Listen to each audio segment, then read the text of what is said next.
Stephen Byers, a fourth-year science student, has been learning a lot lately. But his latest studies aren't limited to just physics and biology.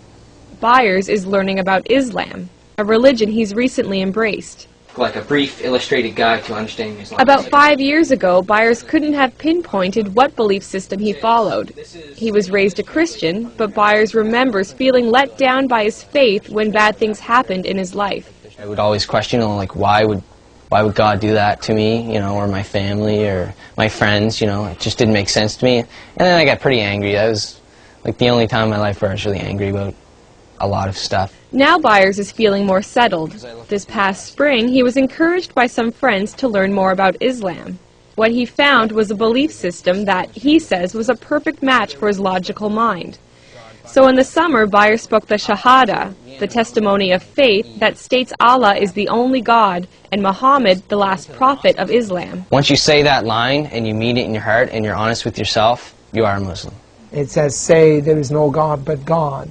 Abdul Haq Hamza says one reason why people gravitate to Islam is because there's something missing in their lives they want to fill. Hamza is a science professor at University of New Brunswick and also president of the Fredericton Islamic Association. He says Islam reminds people that they need to step away from the material world in order to find peace from within. Because Islam tells you have to pray 5 times a day. So you have to disconnect yourself from that growing and fast-pacing life. The idea of peace is integral to Islam's message, a message that is twofold. First, a Muslim is called to submit to God, and then through that submission comes peace.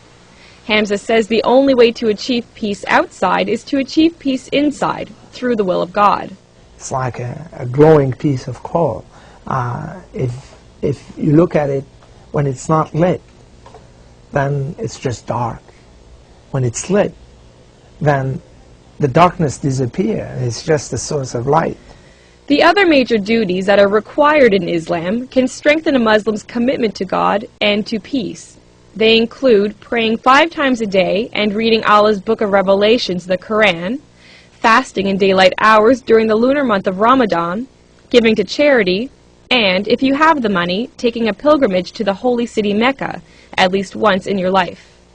Byers hasn't been to Mecca yet, but he did take part in the fast of Ramadan for the first time. Not eating that period of the day teaches you discipline, and it just, I guess, knocks you down a step and makes you realize, what it is like for those people that can't eat. This was just one of many firsts for Byers, but he says that still it's been easy to adjust to this faith. That's because he feels the fundamental values of peace, charity, and goodwill were already a part of his character. So just coming into it, I guess, would be just changing from the way I was to knowing that's how I was. Maybe it was more of a coming to understand the way I am. Islam is what is with you all the time. You were born with it. It's, in Arabic we call it fitra. It's that which is part of you.